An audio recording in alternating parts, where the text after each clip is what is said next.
folks from voting and stifle our right to be heard.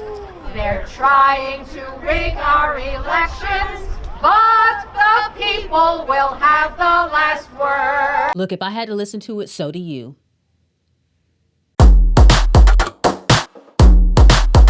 What's up, guys? Welcome to The Rundown with Zinga. I'm your host, Zinga. So let's talk about the Poor People's Campaign that went down this past Monday. So those involved with the Poor People's Campaign says a national call for moral revival has emerged from more than a decade of work by grassroots community and religious leaders, organizations, and movements fighting to end systemic racism, poverty, militarism, environmental destruction, and related injustices to build a just, sustainable, and participatory society.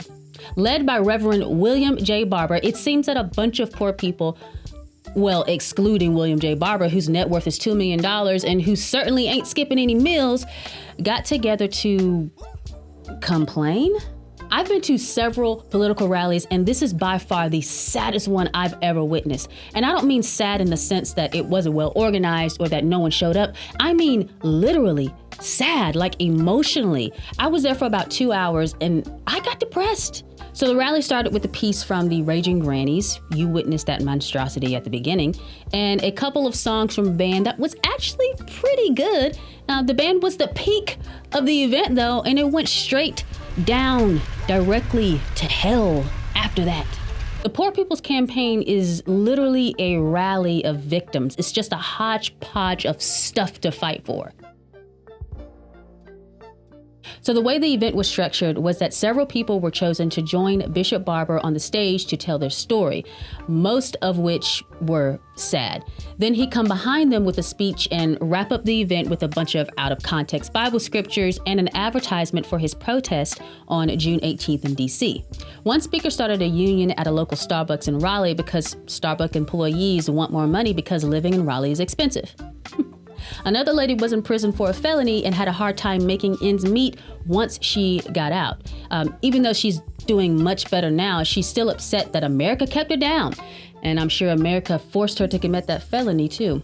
They even had an illegal alien tell his story. And I say his loosely because who knows what his pronouns are. I define myself as a 22-year-old Latino, queer, and undocumented immigrant. Our community is kept in the shadows, oppressed, and disenfranchised, while simultaneously this nation hunts us down like dogs by sending ICE into our communities. We need an immigration reform and a path to citizenship, because that is justice for all we have given to this country.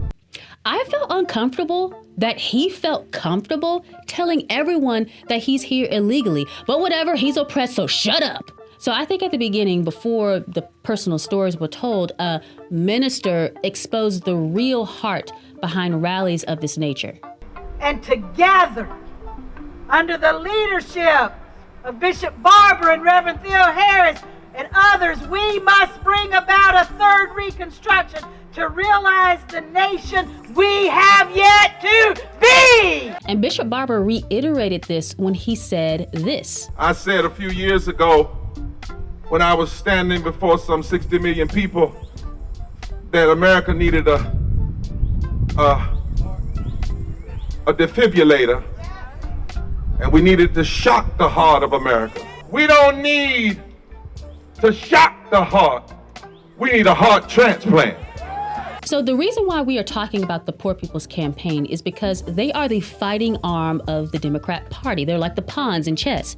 They give the radicals in the party their talking points. I mean, think about it. Remember when they were using words like reimagine and dismantle when discussing defunding the police just years ago? It sounds an awful lot like the clips just played. They claim to want to revive America, but really what they want to do is reimagine American values. So Barber referenced the constitutional amendments and other moments in American history that he considers times when America had a heart transplant. Really, those amendments were moments in our history that America was getting closer to the original dream that all men are created equal, that they are endowed by their creator with certain unalienable rights. The goal wasn't and isn't equal outcome for all, but equal opportunity. And the bishop conveniently left that part out. The left wants a new reconstruction. They gave it that name because it's not new at all. We've tried it and it left millions of people dead and countries in ruin. So keep those buzzwords in the back of your mind when you're door knocking, donating to Republican candidates, talking to voters, phone banking, and attending events. This is what we're up against, and we can't let our foot off the gas pedal, not for 1 second. Well, that's the rundown, ladies and gentlemen. Thank you so much for watching. Make sure you like, share, and subscribe, and I'll see you next week. When I say living, you say wages, living wages.